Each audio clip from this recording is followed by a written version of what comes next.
बारह बेटा, मेरा पोता का जिहाद का कुछ पता चला? क्या बात है, तुम लोग उसे क्यों नहीं ढूंढ पा रहे? बारह,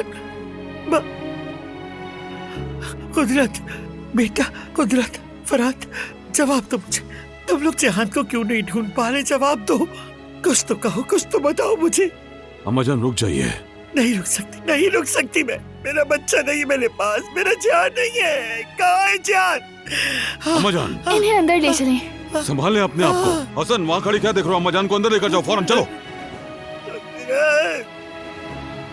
कहीं जान को कुछ हो तो नहीं गया? अम्मा पुरसुकून हो जाए, तहम्मुल रखें। बेटा,